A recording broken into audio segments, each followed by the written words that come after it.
What's up, guys? This is David from OneTechStop.net. Just kind of giving you a little first look and overview of the Samsung Galaxy Note 5, the newest iteration of Samsung's Galaxy Note series.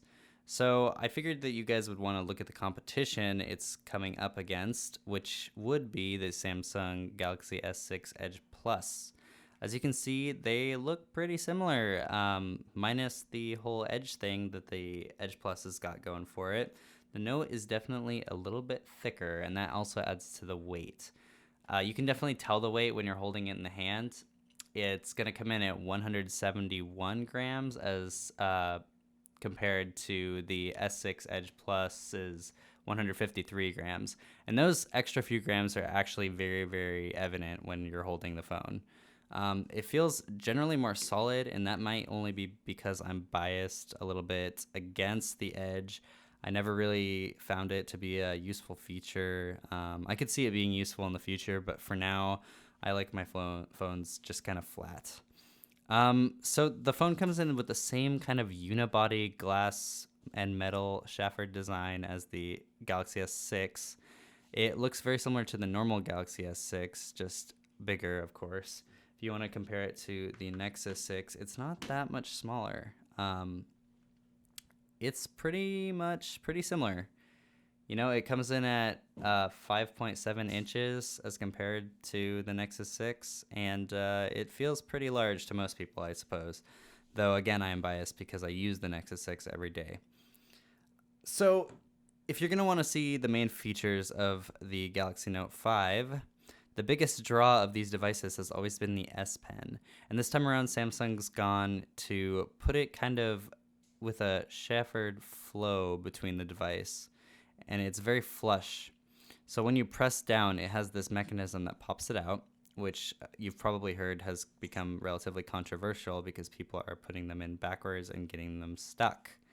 But a pretty useful feature that Samsung has recently included in this new Note series is the fact that you can take the pen out of the back and immediately start writing on the screen.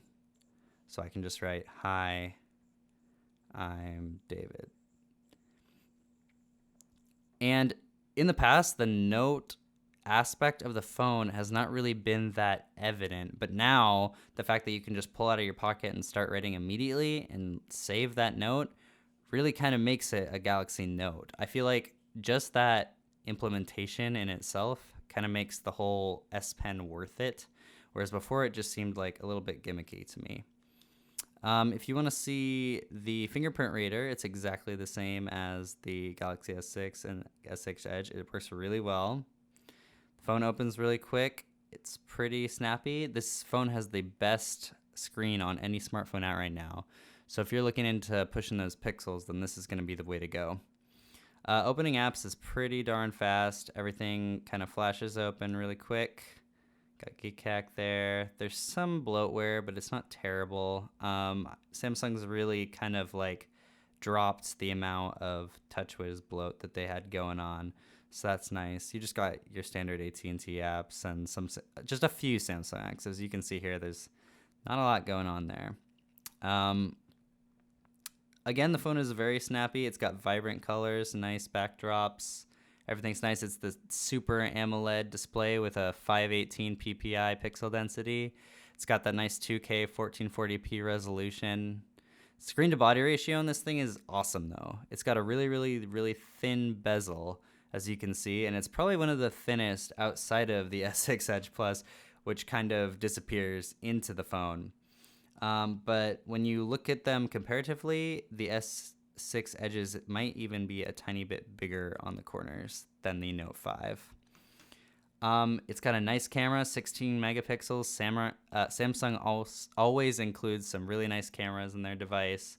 The focal length is 28 millimeters with that f-stop of 1.9, only being beat by the LG G4. And everything runs really great on this device. It can shoot at 4K resolution, and it's got that nice 1080p display as well.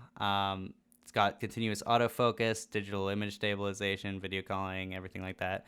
Front-facing camera is the kind of general 5 megapixels.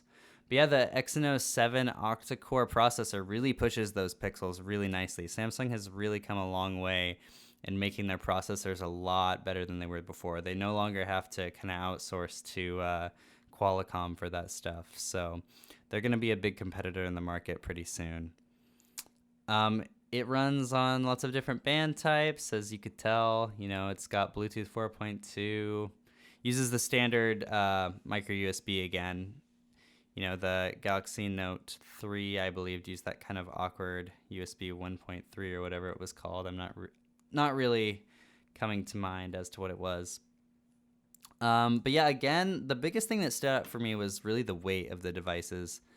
The S6 Edge Plus kind of feels like it's too light and it's going to slip out and break, but they've both got that really nice metal design. The Note 5 definitely has a more curved design, which fits in your hand a lot better than the S6 Edge Plus. That one's more flat, very, very flat actually, whereas this one feels a lot more natural in the hand. So yeah, that was your first look at the device, and I'll be going into a lot more detail in the full review later. But until then, I am David from OneTechStop.net.